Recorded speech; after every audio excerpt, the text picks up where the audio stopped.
Well, good morning, my friends. Your old pal Jordan the Lion. You can tell it's a little overcast today, but we're gonna kick it off with a bang. We're gonna take Jaw up to the park and then take him over to Pollyanna's so he can have a great day. Daze with Jordan the Lion begins now. Yep, pretty gloomy day out here today.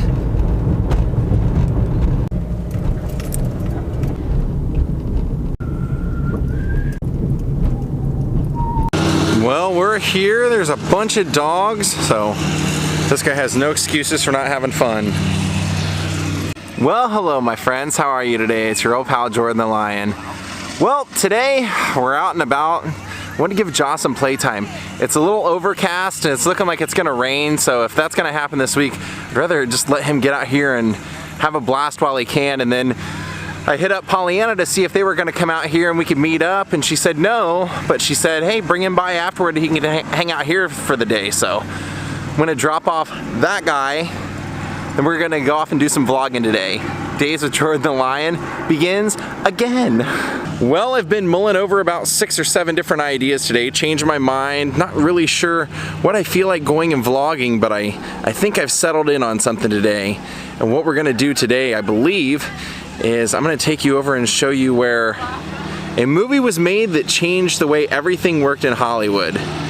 It started with an ad lib. The next thing you know, it killed a lot of careers and started a lot of new ones.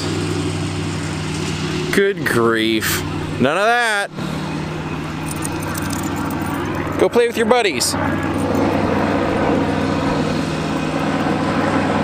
Well, one of the reasons I keep changing my mind as to what I want to vlog today is because a warning light has been on my car for like months, and I plugged in the machine to find out what the problem was. It said it was a mass airflow sensor. I replaced that about a month and a half ago, and it doesn't seem to have changed anything. So I went and bought another one, tried another one, tested it with the machine and everything. It said it was the mass airflow sensor. Bought a new one, changed it out, and that didn't do it. So I'm trying to troubleshoot what the problem is, because it's a little difficult when the machine says it's one thing, you replace that twice and that's not it. So my grandpa gave me another solution to check, so I ordered the part. It's a $40 part or whatever, and I'll put that on. Hopefully that'll fix it, but he said I shouldn't drive the car really until I put that on. So that's kind of what changed my mind as to what I was going to vlog today. Like I said, I have lists, like pages and pages of ideas of things that I want to do, but I kind of try and narrow down things that I'd like to do this week. I always try and make a list now of what I'd like to do during the week, and all the things I want to do early in the week were driving up hills, and that's pretty much the last thing I should be doing on the car. So we're gonna keep it local. I want to do things that either I could do on the subway or I could walk to. So you will enjoy this one. This is a great story, and that's what Hollywood was based off of, stories like this. Look at all those dogs having fun.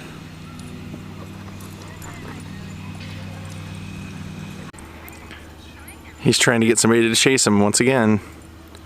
He chases for about 20 seconds, and then if they don't chase him, he's bored.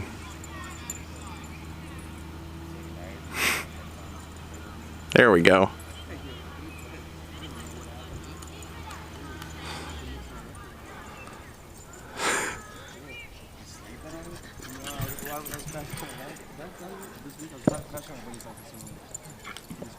All right, we're gonna get out of here and go take him to Pollyanna's. And I'm planning on taking him out of town here in the next couple of days once the car's fixed. Alright, we're gonna head out to Pollyanna's house now. Drop off Casanova.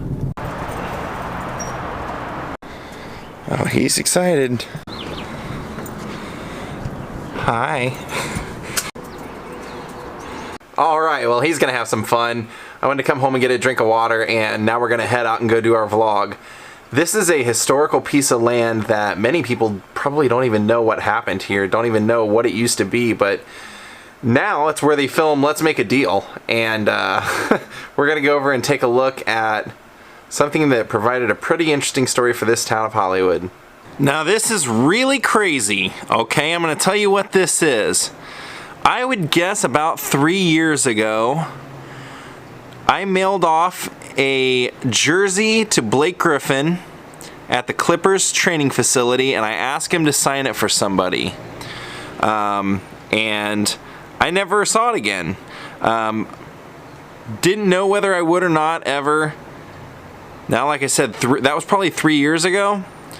It just arrived in my mailbox. I don't know. I haven't opened it yet. I don't know if he signed it or what, but that's definitely who it's from. Let me see if I can show you the address without giving away my address, but yeah, definitely from the Clippers training facility. And it's my handwriting, so I had sent this as a self-addressed stamped envelope. Let's see if he signed it. Nope, he did not. Came back with a note from, looks like his management company, saying, "Thank you for reaching out and for giving your continuous support to Blake Griffin.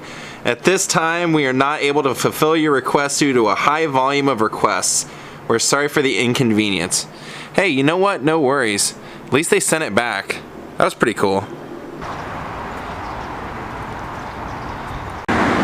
Well, right here on this lot that is now Sunset Bronson Studios, in 1927, a total fluke changed the course of history in filmmaking in Hollywood as we know it.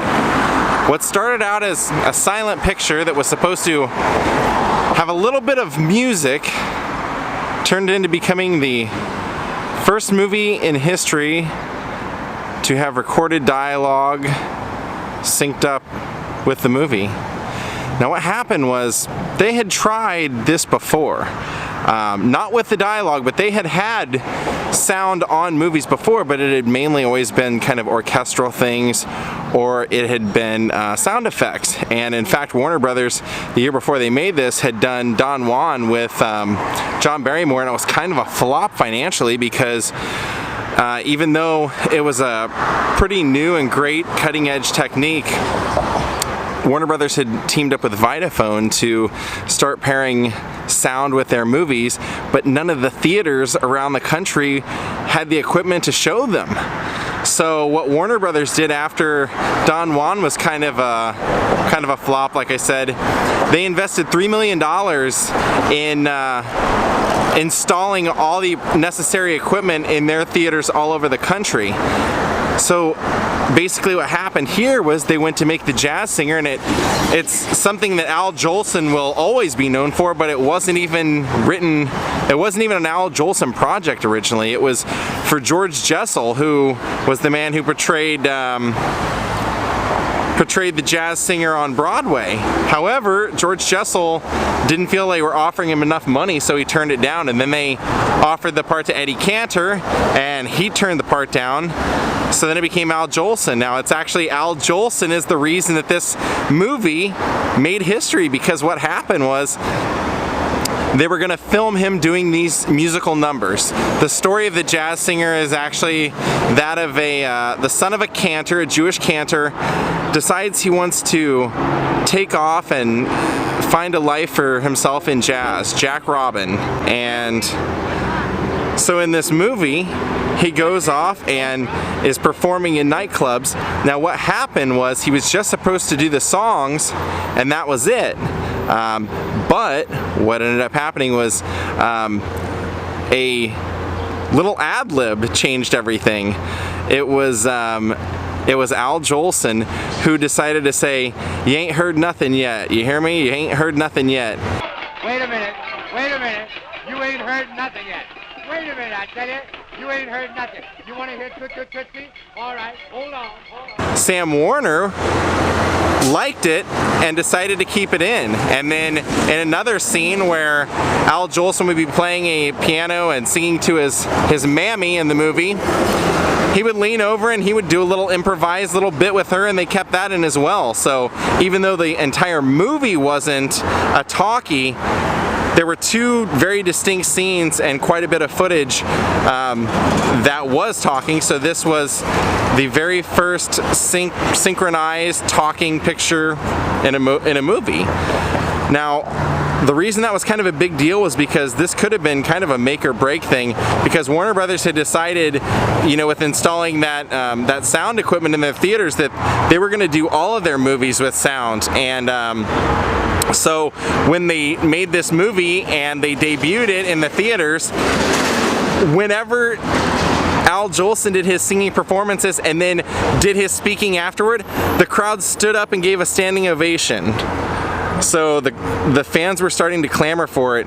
Now Fox also had their own method that they were working on to produce sound as well, and then a few years later basically the movie industry would kind of pull together and decide, you know, hey, we all need to agree on one format to make it easier on the theaters, and so that's what they would end up doing. So Vitaphone would end up going away, but it was because of the success of this movie that Warner Brothers, yeah, I forgot to tell you, actually I didn't forget to tell you, I didn't tell you on purpose, this actually was the original location of Warner Brothers Studios. It was because of the success of The Jazz Singer that Warner Brothers was able to buy 110 acres over in Burbank, which is where they're at now, and they moved the whole operation over there. Now let's go take a closer look. Now what's truly sad about this movie is that Sam Warner, the man who had made that decision to leave Al Jolson's ad lib inside the movie that ended up changing the course of history, would actually die the day before the movie premiered. Now one of the other interesting little tidbits of history about this movie is that the one line in this movie is actually delivered by an unknown Myrna Loy.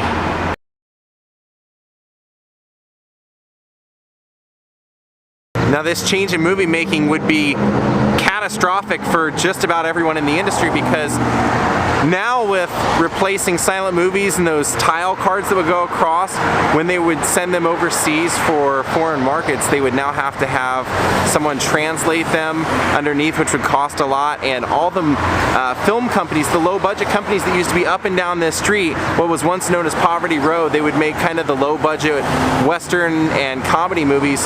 This would pretty much just completely annihilate them from competition. Once people got used to this being the norm, nobody wanted to watch their silent pictures anymore. Now it's truly visionary of Warner Brothers, and good on them, because they deserve all the success they got, because in order to do the talking pictures or to even synchronize sound with movies, when they decided to make that change, not only they put that $3 million into renovating the theaters and making that possible, but you have to imagine, just in order to film the movies and record them like that, it added to the budget sometimes upwards of a third more than what it was before. The former home of Warner Brothers. Pretty cool. Pretty cool.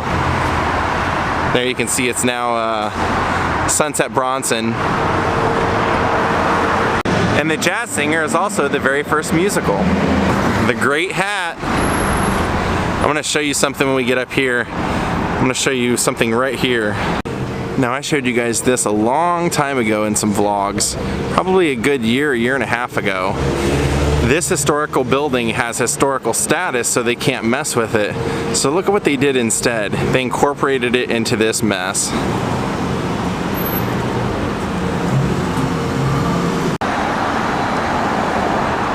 Now what's interesting is when Warner Brothers was located down here where we just were, it actually almost met in the middle and bridged right into Columbia. So this section over here was Columbia Pictures, and this section over here was Warner Brothers.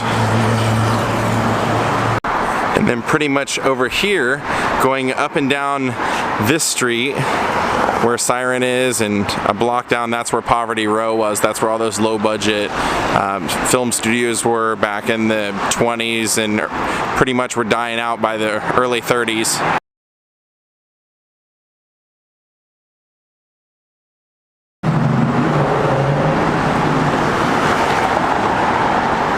Also the home of Saved by the Bell.